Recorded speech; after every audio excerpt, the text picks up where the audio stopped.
what are the main challenges for OEMs and Tier 1 companies in regards to cybersecurity?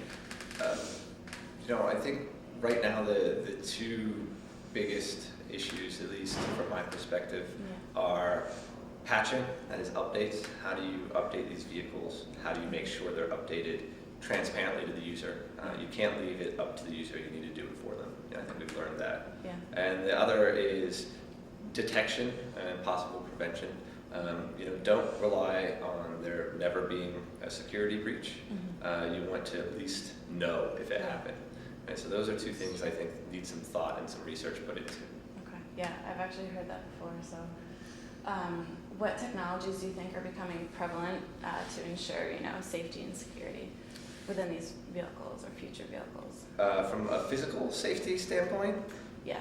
Yeah, I mean, I think we're starting to get there, right, where you have adaptive cruise control and lane keep assist. So those technologies are amazing at keeping you safe. Okay. At the same time, a lot of the attacks that we did on the car leverage those systems to do physical control. So, there's a 99.99% chance that it saves you from an accident as opposed to being used in a hack. But at the same time, it always needs to be thought about security and how it could be used against you. Very good. So within the next 2 years, what changes do you see happening within the industry? I don't know because I'm not part of the automotive industry, but it seems like in-car apps are going to be a thing. Okay. They're going to have app stores, and people will be running, Pandora and Facebook and Twitter all on the infotainment systems instead of their phones. Okay. So can you tell me just a little bit about, what you do and kind of your career path and how you got to where you are today? Sure. So I'm the Director of Vehicle Security Research at IOACM. So that means really I get to oversee our vehicle security program, and I'm still doing research as well. So I was in a former life, I was a very poor software engineer, and I found that I was better at breaking things than building them.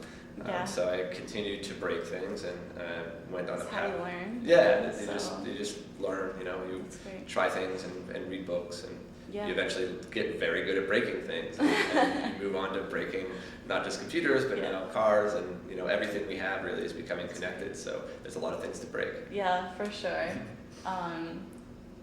One of my past interviewees said that he's wondering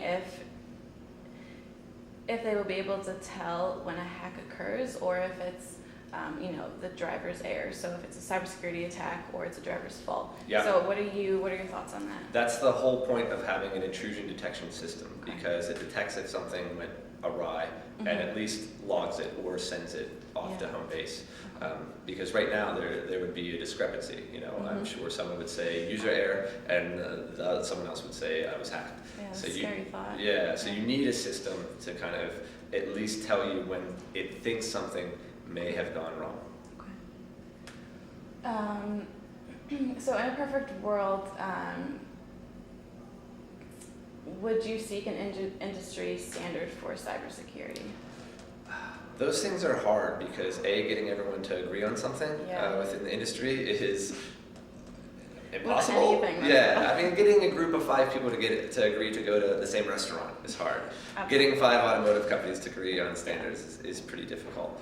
So I don't know how constructive it would be compared to how much effort would be required and how much flexibility would be required on each manufacturer.